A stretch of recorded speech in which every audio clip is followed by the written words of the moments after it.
Servir le Seigneur ne signifie pas que vous ne servez plus votre prochain, mais cela doit vouloir dire que tout service pour les hommes a pour fondement constant le service pour Dieu.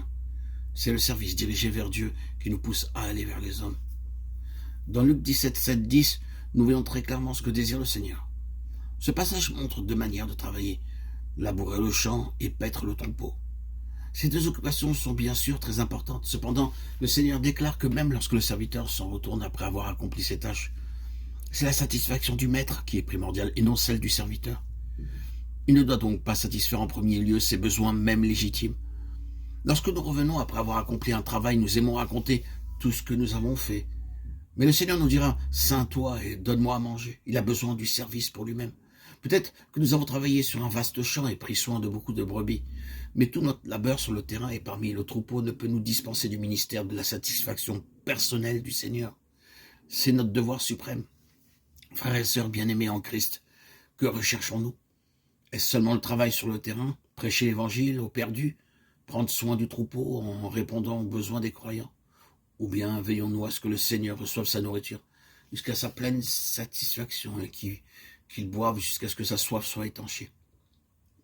Bien sûr, il nous est aussi nécessaire de boire et de manger, mais cela ne doit se faire qu'après avoir satisfait le Seigneur. Nous aussi, nous devons nous réjouir, mais cela ne peut se faire que lorsque sa joie est complète. Posons-nous la question. Le service que nous faisons doit-il être pour notre satisfaction ou pour celle du Seigneur? Je crains que lorsque nous avons travaillé pour le Seigneur, nous ne soyons pleinement satisfaits avant qu'il ne soit lui-même satisfait. Nous sommes souvent réjouis de notre travail alors qu'il n'a pu y travailler lui-même, il n'a pu y trouver lui-même aucune joie. Frères et sœurs, dans le Christ, lorsque nous avons, vous et moi, mes bien-aimés, fait tout notre possible, nous devons encore reconnaître que nous sommes des serviteurs inutiles. Notre but, ce n'est pas de servir les personnes ni l'Église, mais de servir le Seigneur. Et bénis soient ceux qui peuvent faire la différence entre servir les pécheurs ou les saints et servir le Seigneur.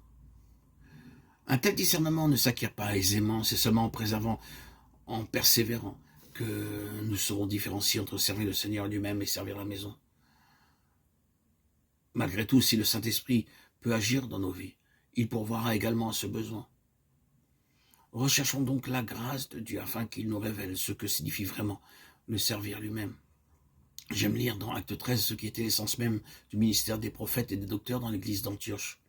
Pendant qu'ils servaient le Seigneur et qu'ils jeûnaient, le Saint-Esprit dit « Mettez-moi à part Barnabas et Saül pour l'œuvre à laquelle je les ai appelés. » Nous avons dans ce passage le principe qui gouverne l'œuvre de Dieu dans la dispensation du Nouveau Testament. Le Saint-Esprit ne confie une œuvre qu'aux hommes qui servent le Seigneur. Il y aura du mélange, de la confusion dans l'œuvre si nous ne sommes pas gouvernés par ce principe qui consiste à servir Dieu.